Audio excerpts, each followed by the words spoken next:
대학은 현대가 국가의 교육 시스템에서 가장 대표적인 교육기관으로 영어로는 유니버시티 또는 칼리지라고 합니다. 초등학교, 중학교, 고등학교까지는 학교 당국에서 정해준 과목을 공부하는 교육기관이지만 대학교는 자신이 해야 할 공부를 스스로 찾아서 하는 교육기관입니다. 세계 최초의 대학은 1088년 신성 로마 제국 시대에 세워진 이탈리아의 볼로냐 대학이라고 합니다. 볼로냐 대학은 1088년 개설 초기엔 신학, 법학, 의학 3개의 학부밖에 없었습니다. 대학이 최초로 탄생한 이유는 종교, 정확히는 가톨릭의 사제 양성을 위해서였죠. 2020년 한국의 고등학교 졸업생 10명 중 7명은 대학교에 진학하였습니다. 이는 2010년 대학 진학률은 60%와 비교하였을 때 10년간 12% 더 오른 것입니다. 한국의 대학 진학률은 다른 국가보다도 높습니다.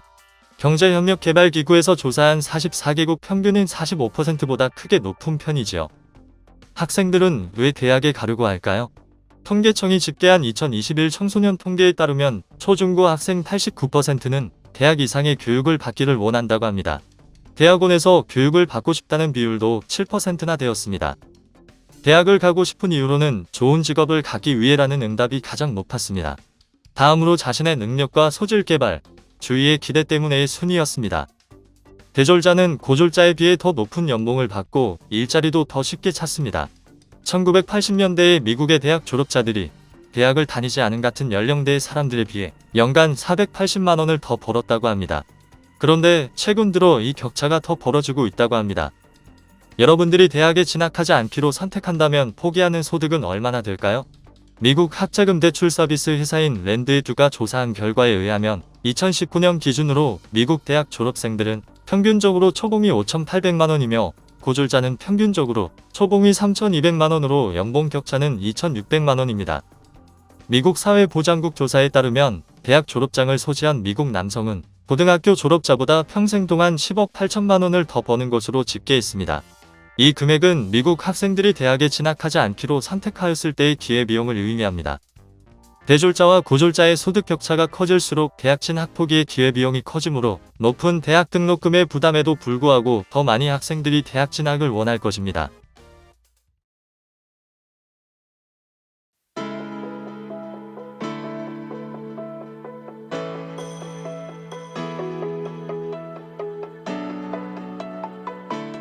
고대 중국에는 맹자라는 유명한 사상가가 있었는데 맹모 삼천지교로 알려진 유명한 일화는 그의 어머니가 맹자에게 훌륭한 교육 환경을 만들어주기 위해서 3번 이사한 것을 일컫는 말입니다. 그녀가 처음에 묘지 근처에 살았더니 맹자가 장례 지내는 흉내만 내었다고 합니다. 두 번째로 시장 가까이 이사를 가니 이번에는 맹자가 물건을 사서 파는 흉내를 냈습니다.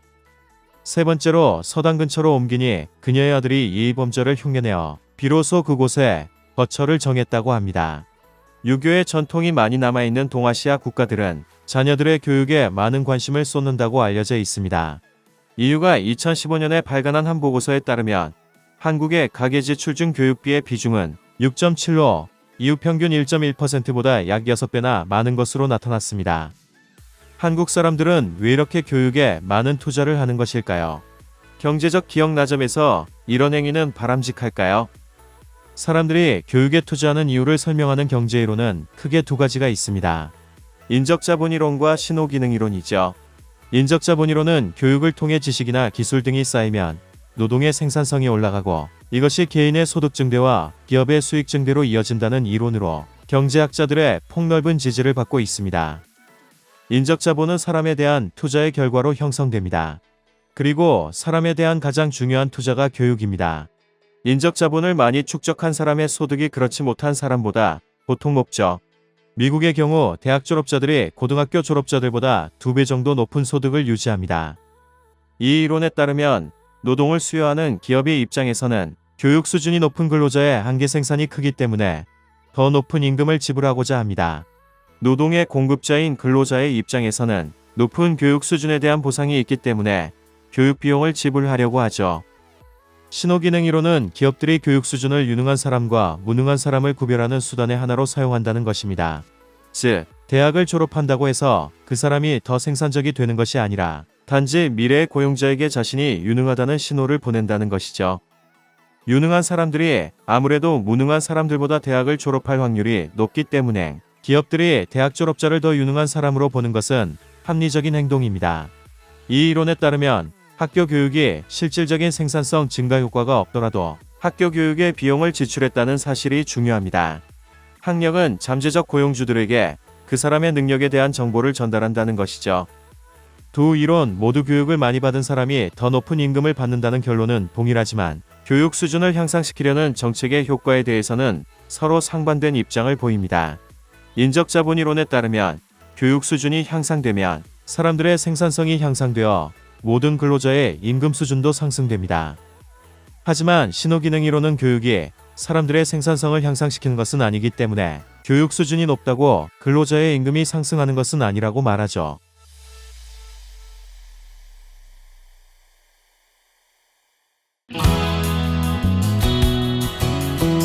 만화로 보는 맹크의 경제학 7권 세트. 1권 경제학의 10대 기본 원리. 2권 시장의 작동 원리. 3권 기업의 행동 원리. 4권 소득 분배의 기본 원리와 경제학의 새로운 분야. 5권 국민경제의 기본 원리. 6권 화폐와 환율의 작동 원리. 7권 경기 변동과 경제정책의 작동 원리.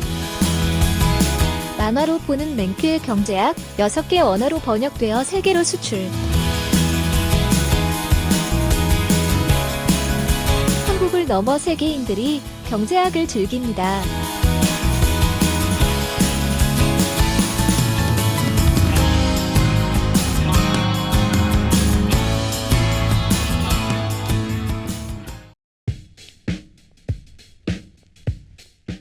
선물하기 좋은 책 만화로 보는 맨큐의 경제학 7권 세트. 만화로 보는 맨큐의 경제학 7권 세트로 경제인싸 되기. 만화로 보는 맨큐의 경제학이 제안하는 더욱 쉽고 재미있는 공부 방법.